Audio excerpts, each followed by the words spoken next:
नमस्कार दोस्तों, आपका हार्दिक स्वागत है।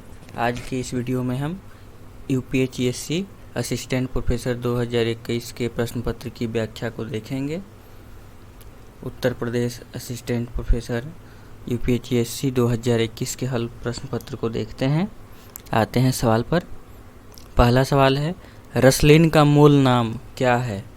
सैयद मुस्तफ़ा, मोहम्मद सईद, सईद अहमद, सैयद गुलाब नबी। तो इनका जो सही उत्तर है वह डी है, सैयद गुलाम नबी। रसलीन की जो पुस्तक है उसका नाम है अंग दर्पण। अंग दर्पण काफ़ी चर्चित है। और दूसरा है रस प्रबोध। अंग दर्पण और रस प्रबोध के रचयिता कौन है? रसलीन है। आते हैं अगले सवाल पर।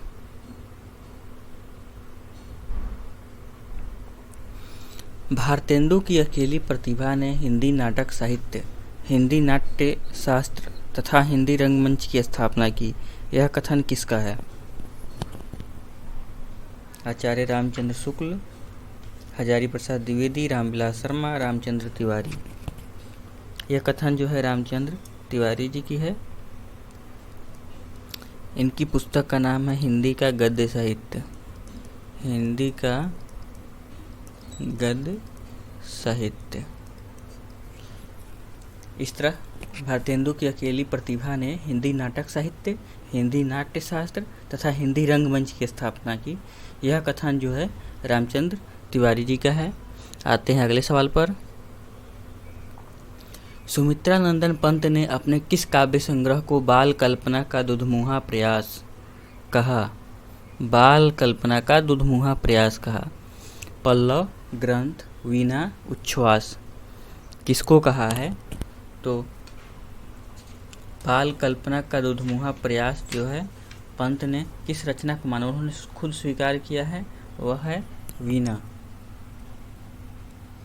इसका प्रकाशन वर्ष है 1927। इसी में है प्रथम रश्मि कविता। प्रथम रश्मि कविता संकलित है। जागरण कविता संकलित है पंत की। तो बाल कल्पना का दुधमुहा प्रयास सुमित्रा नंदन पंत ने किस रचना में, किस काव्य संग्रह में माना है? तो वीणा काव्य संग्रह में माना है। आते हैं अगले सवाल पर। दूसरा सप्तक का प्रकाशन वर्ष क्या है?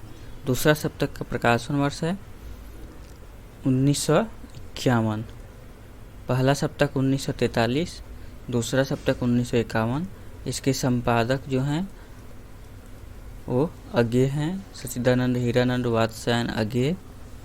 और दूसरे सप्तक में जो है, दूसरे सप्तक से नई कविता का प्रारंभ माना जाता है। नई कविता का प्रारंभ माना जाता है किस सप्तक से? दूसरे सप्तक से। दूसरे सप्तक में कितने कवि हैं? 7 कवि हैं। सातों कवि का नाम याद रखना चाहिए। हरिशकुंड, शमशेर नरेश, रघुधर्म, भवानी प्रसाद। इस ट्रिक से आप याद रखेंगे। आते हैं अगले सवाल पर।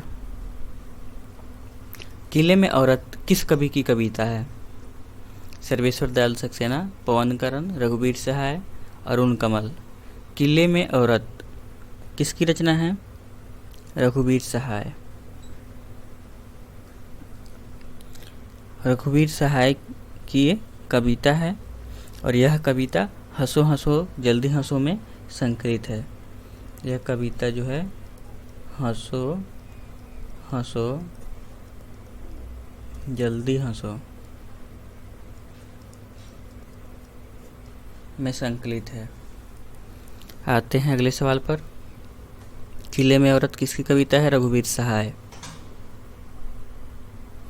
गोपाल राय ने किस कृति को हिंदी का पहला उपन्यास माना है? परीक्षा गुरु, भाग्यवती, देवरानी जेठानी की कहानी, वामन शिक्षक।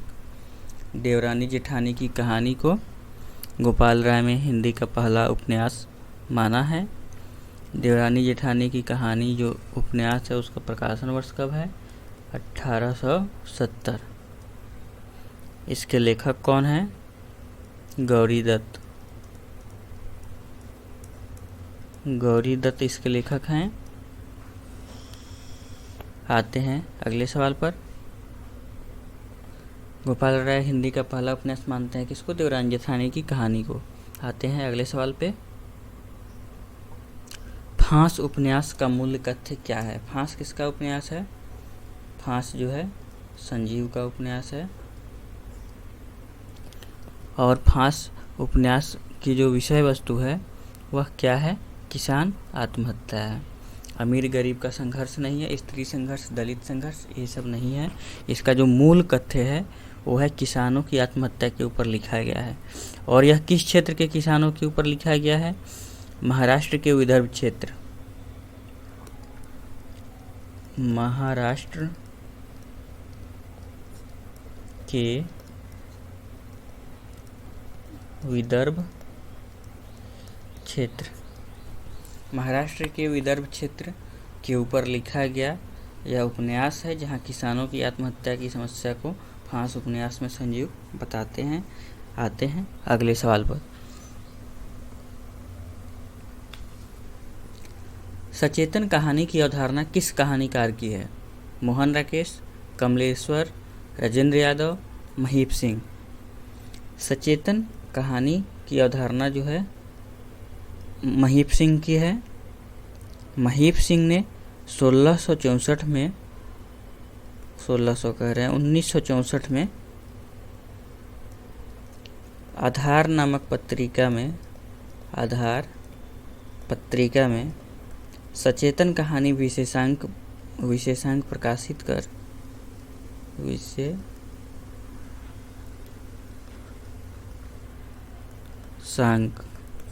आधार पत्रिका में सचेतन कहानी विशेषांक प्रकाशित कर इस आंदोलन का प्रारंभ किया।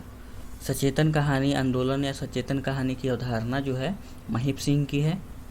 आते हैं अगले सवाल पर। निम्नलिखित नाटक एवं नाटककारों को सुमेलित कीजिए। नाटक और नाटककार हैं।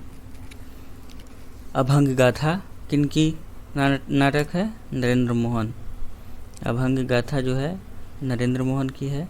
ताले में बंद प्रजातंत्र वायरस राजेश जैन। इन्ना की आवाज असगर वजाहत लोकतंत्र ताले में बंद प्रजातंत्र विभू कुमार। इसका सही उत्तर कौन होगा? अभंग गाथा का है नरेंद्र मोहन। ए का 3 दो ऑप्शन में है। ताले में बंद प्रजातंत्र विभू कुमार। बी का एक इसमें नहीं है, इसमें है, यानी ये सही उत्तर है। तो इसे याद रखेंगे। अभंग गाथा किसकी नाटक है? नरेंद्र मोहन। ताले में बंद प्रजातंत्र विभू कुमार। वायरस राजेश जैन। इन्ना की आवाज़, इत्ता लिखा इन्ना की आवाज़ असगर वजाहत। ये इन्ना है, इन्ना की आवाज़। आते हैं अगले सवाल पर।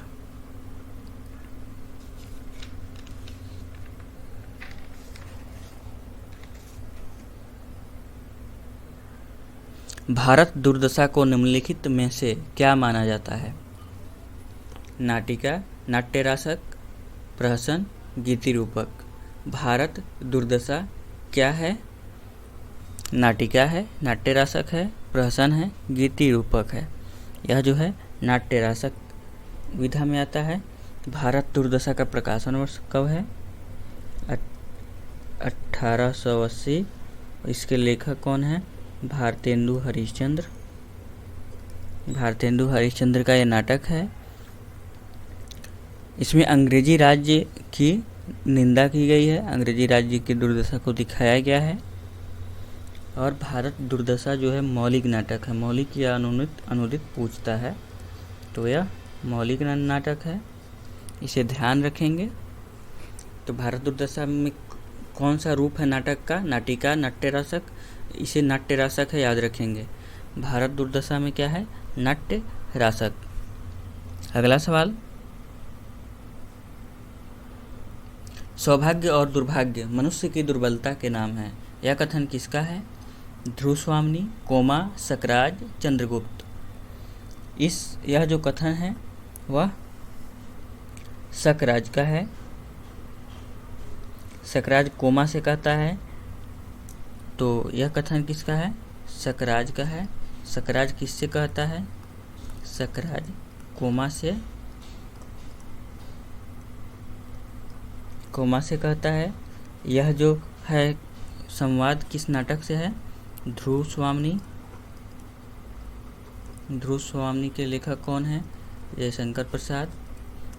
यह स्त्री समस्या को लेकर चलने वाली प्रमुख नाटक है। आते हैं अगले सवाल पर।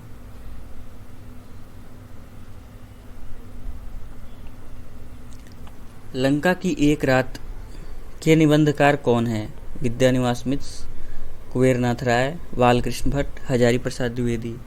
लंका की एक रात निबंध जो है कुबेरनाथ राय जी का है। इनका पहला निबंध संग्रह प्रिया नीलकंठे। MPPSC असिस्टेंट प्रोफेसर में पूछ लिया गया इसे।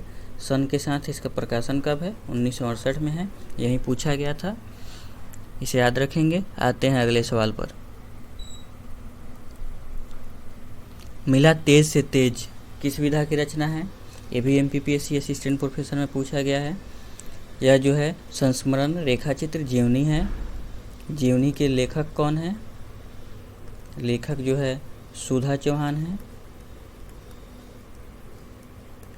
किसके ऊपर लिखा है?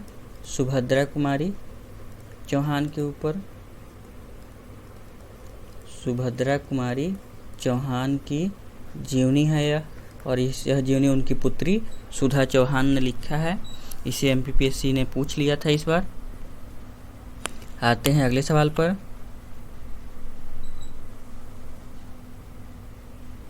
अपनी जमी अपना आसमां की लेखिका कौन है? कौसल्या बसंती, सुशीला टकभौरे, रजनी तिलक, रेखा कश्तवार। इसके लेखक जो हैं कौन हैं? रजनी तिलक। अपनी जमी अपना आसमां के लेखक कौन है? लेखिका रजनी तिलक।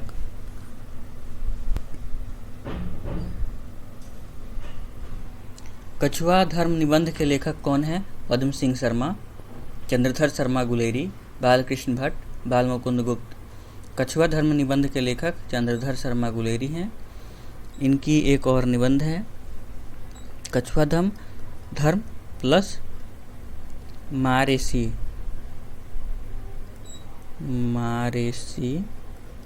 मोही कुठाव। मारेसी मोही कुठाव और कछुआ धर्म निबंध के लेखक कौन हैं? चंद्रधर शर्मा गुलेरी। और हिंदी भाषा नामक निबंध भी इन्हीं का है। आते हैं अगले सवाल पर। आप हुदरी किस साहित्यकार की आत्मकथा है? कौसल्या बसंती, कुसुम अचल, रमणिका गुप्ता, चित्रा मुदगल। आप हुदरी जो है रमणिका गुप्ता की आत्मकथा है। रमणिका गुप्ता की एक और आत्मकथा है हादसे। तो याद रखेंगे हादसे और आप हुदरी आत्मकथा के लेखिका कौन है? इस आत्मकथा के लेखिका रमणिका गुप्ता जी हैं। अगले सवाल पर आते हैं।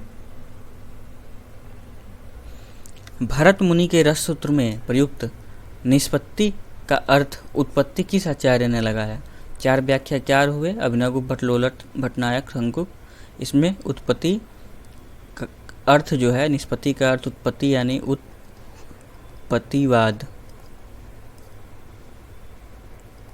या आरोपवाद किसका है? अभिनवगुप्त, भट्टलोलट, भट्टनायक, श्री शंकुक। यह भट्टलोलट का है। इनके दर्शन का नाम है मीमांसा दर्शन। आते हैं अगले सवाल पर। अगला सवाल है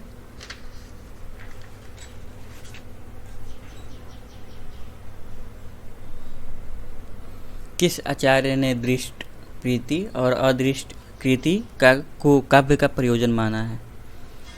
केवल 2 ही कृति और प्रीति को काव्य प्रयोजन मानने वाले आचार्य कौन हैं? कुंटक, दंदी, वामन, रुद्रत। तो इसको मानने वाले जो आचार्य हैं वह वामन हैं। वामन के साथ एक हैं आचार्य भोज, वो भी कृति और प्रीति को काव्य प्रयोजन मानते हैं। तो वामन और भोज 2 लोग हैं। आते हैं अगले सवाल पर।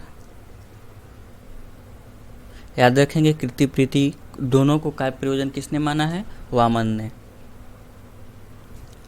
रीति के आधारभूत तत्व के रूप में वामन का कैसा दृष्टिकोण है? विशुद्ध सौंदर्यवादी, विशुद्ध शिल्पवादी, विशुद्ध कथ्यवादी, विशुद्ध रसवादी। रसवादी नहीं है, कथ्यवादी नहीं है, शिल्पवादी नहीं है, सौंदर्यवादी हैं, विशुद्ध सौंदर्यवादी। वामन जो हैं रीति संप्रदाय के प्रवर्तक हैं, रीति संप्रदाय के प्रवर्तक। इनकी पुस्तक का नाम है काव्यालंकार सूत्रवृत्ति। ये पूरे पुस्तक का नाम है काव्यालंकार सूत्रवृत्ति। आते हैं अगले सवाल पर। अगला सवाल इसे याद रखेंगे, विशुद्ध सौंदर्यवादी थे वामन। चलती चाकी देख के दिया कबीरा रोए, दो पाटन के बीच में साबुत बचा न कोय। इस काव्य पंक्ति में कौन सी शब्द शक्ति है? अभिधा, लक्षणा, व्यंजना। तो इसमें कौन सी शब्द शक्ति है? व्यंजना। व्यंजना में ये होती है कि अभिधार्थ बाधित होती है और अन्यार्थ व्यंजित होता है।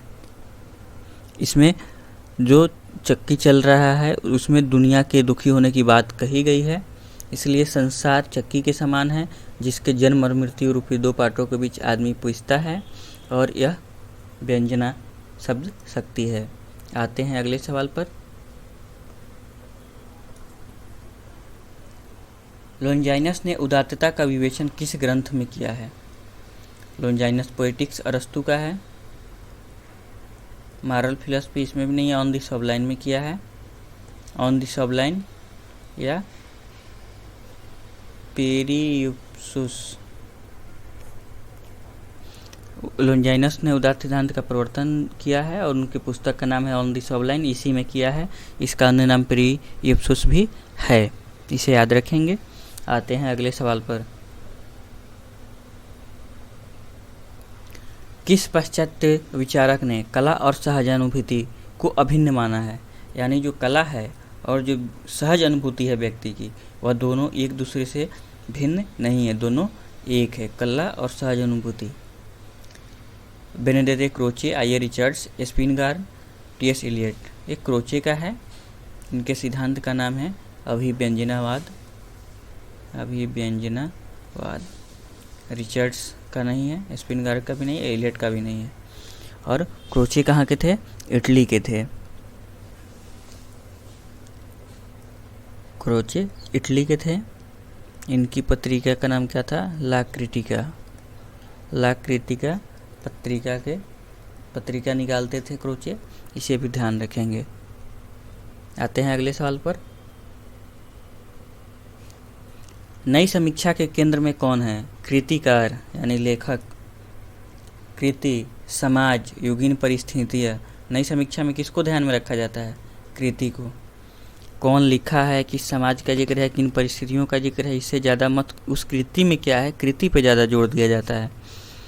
यही है नई समीक्षा केंद्र में कृति है। नई समीक्षा जो न्यू क्रिटिसिज्म शब्द है वह स्पिनगार का दिया गया है, स्पिनगार। आते हैं अगले सवाल पर। वस्तु, घटना, व्यापार, गुण, विशेषता, विचार आदि साकार निराकार पदार्थ और मानस क्रियाओं को कवि किसके द्वारा प्रत्यक्ष और इंद्रिय ग्राह्य बनाता है? मिथक, कल्पना, बिंब, प्रतीक। इंद्रिय ग्राह्य, जैसे इंद्रिय का बात आएगा बिंब, क्योंकि इंद्रिय के आधार पर नगेंद्र ने बिंबों का विभाजन किया है। बिंब के प्रकार इंद्रिय ग्राह्य के आधार पर नगेंद्र ने किया है अपनी पुस्तक काव्य बिंब में। नगेंद्र की पुस्तक का नाम ये याद रखेंगे, काव्य बिंब। आते हैं अगले सवाल पर।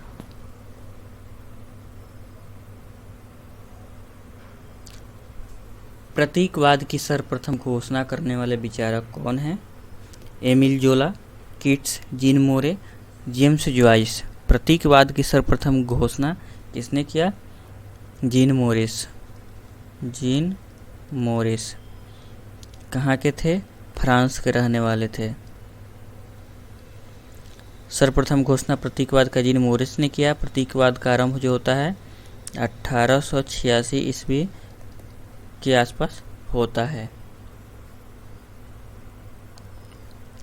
इस तरह अगर यह वीडियो आपको अच्छा लगे तो लाइक, सब्सक्राइब, शेयर ज़रूर करें। आपका बहुत बहुत धन्यवाद।